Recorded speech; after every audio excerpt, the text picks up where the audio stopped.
Hello, coucou tout le monde. Bonjour, bienvenue sur ma chaîne YouTube. Moi, c'est Abigail et ici, nous parlons de trauma de l'enfance, vie de maman et business. Alors, aujourd'hui, nous nous retrouvons pour une nouvelle vidéo. Nous allons parler d'un comportement que certains adultes adoptent envers les enfants qui peut avoir un impact sur leur vie adulte.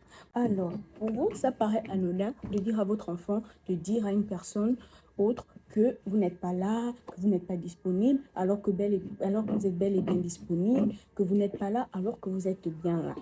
Pour vous, ça paraît anodin, mais est-ce que vous savez que votre enfant, dans son inconscient, peut se dire que c'est normal de mentir et grandir avec cette habitude de mentir? N'oublions pas, retenons d'abord que le mensonge chez l'enfant, c'est pas en tant que tel un mensonge en fait. Un enfant peut ne pas dire la vérité jusqu'à l'âge de 7 ans. Vous, parents, vous devez éviter de pousser vos enfants à ne pas dire la vérité.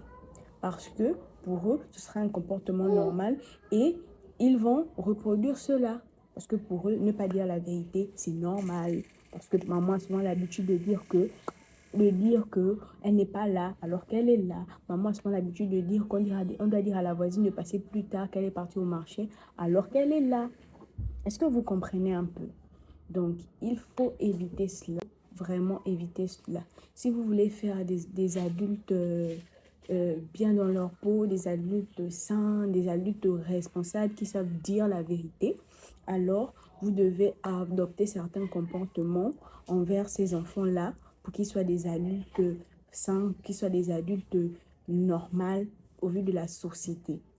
Vous ne pouvez pas pousser votre enfant à mentir, surtout quand l'enfant a déjà dépassé l'âge de 7 ans. Ce n'est pas normal de dire à son enfant de ne pas dire la vérité juste pour vous couvrir, juste pour ne pas peut-être voir une personne. Vous trouvez le moyen de dire à votre enfant de ne pas dire la vérité. Un enfant suit l'exemple de un enfant essaye toujours de reproduire les dires, les mots et les gestes de ses parents. Donc, essayez d'éviter certains comportements vis-à-vis de vos enfants. Essayez de ne pas dire à vos enfants de mentir. C'était ça le petit conseil de la vidéo d'aujourd'hui. Je sais que beaucoup ont déjà eu ça. Moi, je parle de ça.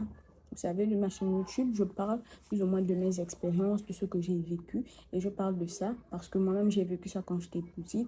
On m'a poussé à mentir quelquefois pour couvrir les grandes personnes. Et je sais qu'à un moment de ma vie, ça n'a pas eu un impact positif parce que, entre griffes, pour moi, mentir, c'était bien en fait. Parce que pour moi, mentir, c'était normal vu que les adultes mentaient devant moi. Donc, pour moi, c'était normal en fait. Tu pouvais ne pas dire la vérité dans telle ou telle situation. C'est normal. C'est normal. Donc, évitez cela, protégez vos enfants, adoptez des comportements sains devant vos enfants parce que c'est important.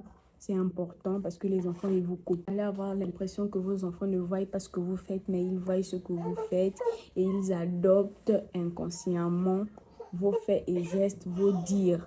Donc, faites attention à ce que vous faites devant vos enfants, à ce que vous dites devant vos enfants. On ne vous le dira jamais assez. Je ne suis pas la première à parler de ça, mais je tiens encore à rappeler cela parce que dans ma chaîne, on parle de vie de maman, on parle de trauma de l'enfant. Donc, c'est important de mettre un accent sur les mensonges, de mettre un accent sur ce que vous dites à vos enfants de dire. Donc, merci beaucoup. Merci à toutes les personnes qui sont arrivées à la fin de la vidéo. Si vous ne vous êtes pas encore abonné, je vous en prie, abonnez-vous et laissez un cœur dans les commentaires pour l'algorithme. À la prochaine.